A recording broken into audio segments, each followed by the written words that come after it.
Yo, what's up everyone? Alan here from alanomani.com, and yesterday I posted a question in my group, in my social media, email list and everything like that, basically asking you to ask me anything. I've been posting loads and loads of videos recently, and they're just thoughts, musings, all sorts of everything, and I kind of had the brainwave of, well, why don't I just ask you guys what you want to know? It kind of makes a bit more sense. These things don't dawn on me too naturally, I'm afraid. So I have a absolute ton of questions, so I obviously won't get through them all today. I picked a few, which are quite varied, so hopefully it will help you as much as you can. I will get through them all, but keep on emailing, keep on posting, keep on asking. It's absolutely brilliant because ultimately I just want them to help you. And right. So first one is from Colin Jarvie. So, hey dude, in regards to my training, I've absolutely no problems getting to the gym and hitting the weights. For me, that's easy and I enjoy it. Good man. I find the biggest struggle is in the evenings when I'm at home and chilling. I have a tendency to want to eat stuff like sugary cereals or generally other stuff that's probably not that healthy. Well, any help would be appreciated. Cool. Right. I'm the exact same, actually. It's one of two things. Either you're really, really used to having sugary things in the evening. You know, it's such a common thing to tuck into some biscuits and a cup of tea after your dinner. So your body actually learns to expect these things at certain times if you've done that over a period of time. So that could be one thing. So it might just be habit breaking. With that, just replace, say like that now, let's use biscuits as an example. Just swap them out for something else, some fruit, or, well, a lot of the time I actually find people aren't actually hungry, they're thirsty. So try and drink a pint of water, something like that. You might be eating out of boredom, so on and so forth. So it could be just a case of habit breaking. The second thing, just having some brain juice, is it could be dependent on your diet, so it actually might be a physical thing. If you are eating low carb, and you've trained, so it sounds like you train regularly, which is brilliant. So if you're having low carb, then in the evenings you might start to crash and fall that little bit more. So you actually have that physical need to restore your carb levels, and that's when these cravings kick in. So if that is the case, then having your carbs in the evening, if you are eating low carbs, is probably the best time. I've certainly found that with myself and my clients, that having them in the evening, which is actually probably the opposite of what you've heard in the past, is actually the best time. So again, if let's say you've had a low carb dinner, let's say you've had some meat and veg and things like that, but with no pasta or rice or potatoes, things, maybe you should. All right, maybe you should have your dinners a bit more high carb and see how you go from there. All right, hope that helps. Some of these questions are quite hard to answer because you're asking a really, really specific thing of a much bigger picture. So I'll try and answer them as well as I can, but 9 times out of 10, I will always say it depends. So, right, next one is from Stephanie Van Tack. Hey Alan, I live in a really small town. How do I do exercises without gym equipment? Well, that's really straightforward. There's so many bodyweight programs, routines, websites, YouTube channels, so on and so forth that you can use and for free. There's absolute tons. So many that I actually can't think of any off the top of my head. There's no such thing as bad exercise, and again, it'll ultimately come down what your goal is. So let's say if it's fat loss, then a HIIT style training where you can just use your body weight and things, routines like jumping, squat jumps, jumping as high as you can for 30 seconds, resting for 30 seconds, doing that, press ups, burpees, sprinting up your stairs, sprinting anywhere, any of these things will be absolutely fantastic. So yeah, there's absolutely loads and loads and loads of things that you can do at home without gym equipment. Follow it up with an email. As you can tell, I'm just doing this on the cuff. I've drawn an absolute blank in terms of good body weight retraining resources. But if you just look up on YouTube or anything like that, there'll be. I know Body Rock TV do some really, really cool stuff, but all their stuff is geared towards selling you equipment, which is obviously what you don't want. But I will post some helpful resources on that one. So, all right, next one is from Kelly. Oof, and that's a big one. Right, here we go. Hey, Alan, I've always struggled with nutrition. For example, I've been told that I need to have X amount of grams of protein per day, as well as the other stuff, carbs, fats, etc. Yes, you do. As a non-nutritionist, how the hell... There might be some colourful language in this one. I'll try and edit it on the spot. How the hell do you know what this is? How do you eat it, and how to calculate it? Right. Oh, it goes on. I read lots of articles about people who have the body of their dreams through muscle building and training and what they eat per day. Here are some examples. I consume 5,000 calories a day, right, over the course of 9 meals in order to build muscle. That's quote unquote, by the way. This is what has been emailed in.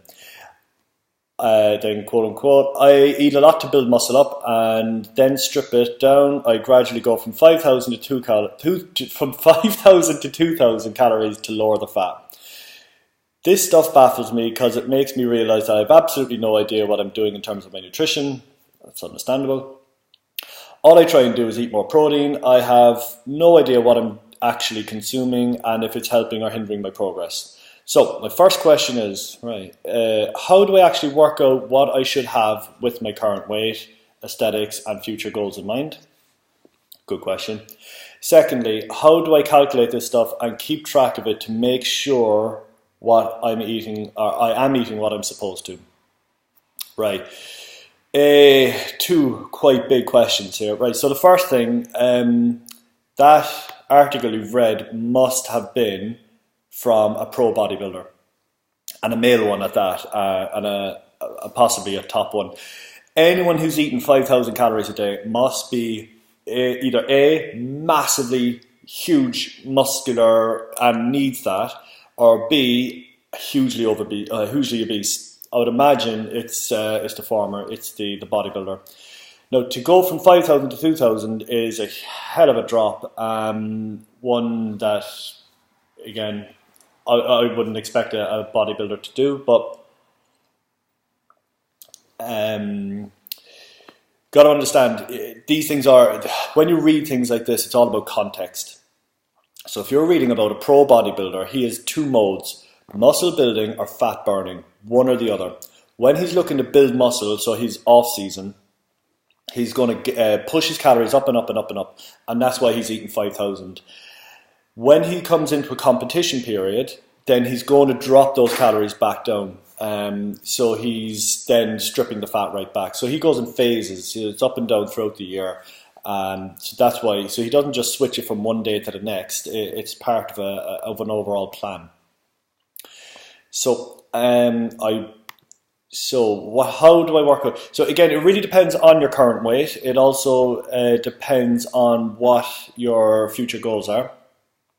So a really good starting point, I work out somebody's maintenance calories. So to maintain how you are looking at the moment, a good starting point, now this isn't an exact science, but it's a good starting point, is multiply 1 pound of your body weight. So 1 multiplied by your body weight, multiplied by 15. So basically you're having 15 calories per 1 pound of what you weigh. That is a good starting point for your maintenance calories. Now, your calories is obviously your overall food intake, and actually, just give me an idea. I'll do a different video on how and explain more about protein, carbs, and fats and calories.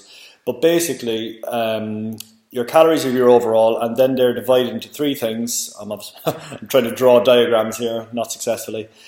Protein, carbs, and fats, and each of those have a calorie content. So if you're to maintain how you are looking right now, then 15 calories per 1 pound of your body weight should be a really good starting point. Now, if you feel your weight's creeping up when you're having that, then drop it back a wee bit. Or if you feel it's not enough, push it up. But like I said, it's just a starting point. Then you start fine tuning.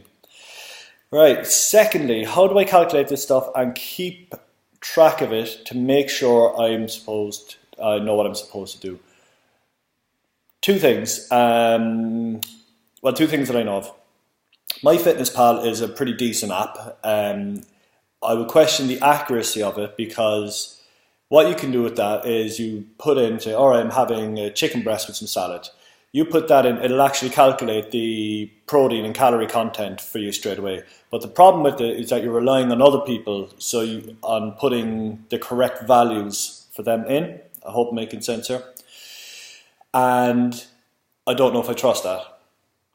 So it's a handy tool, and it's free, so it's helpful.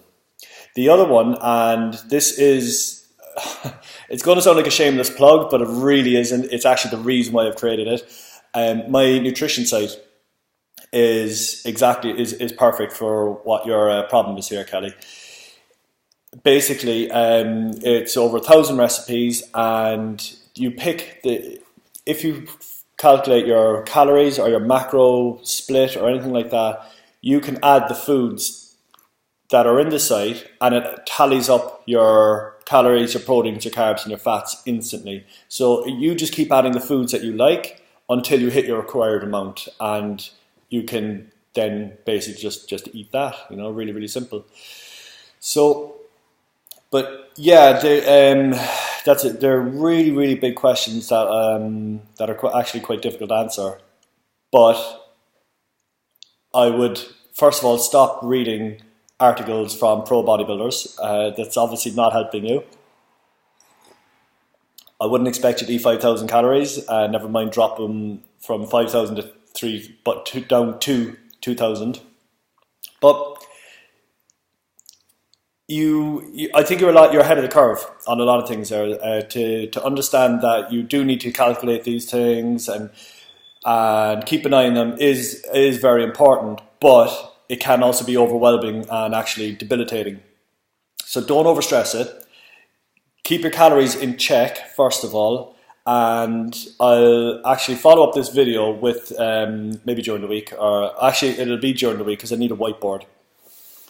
And explain it a little bit more in a bit more detail once I've had time to prep for that. So, one other question, the last one, and actually the easiest one. My thoughts on HIIT training. Should we all be doing it? I love it, actually. I hate cardio, as in cardio, which everyone thinks is going for a long run. Doesn't, no. Not even going to go on a rant here. HIIT training, it's, for those who don't know, HIIT training, HIIT, high intensity interval training. So what it actually is that you go for a high intensity burst of exercise. Again, tying into actually what Stephanie asked earlier, so HIIT training for you, Stephanie, would actually be perfect as well. And this high intensity exercise can be anything. It can be running on the spot, it can be sprinting up the road, it can be jumping up and down as quick as you can, it can be anything. It's just high intensity. And the intensity is relative to everyone. So my high intensity compared to a 40-year-old overweight bloke, his high intensity are two very, very different things. So it's very specific to each person. So my thoughts on HIIT training, I absolutely love it. It's short. It shouldn't take any longer than 30 minutes. So you can really kind of no excuse to fit it in. Should we all be doing it? Again, this kind of comes down to what your aims and goals are. If you like, getting your sweat on and training hard, absolutely. It's far, far better and more efficient for burning fat and dropping body fat than this long, steady state stuff. The only people so should we be doing it? Again, do you need to? It was Jill who asked this. It really, really depends, Jill. There's absolutely no reason why you shouldn't, unless the only people I wouldn't recommend it to would be people who have possibly heart issues.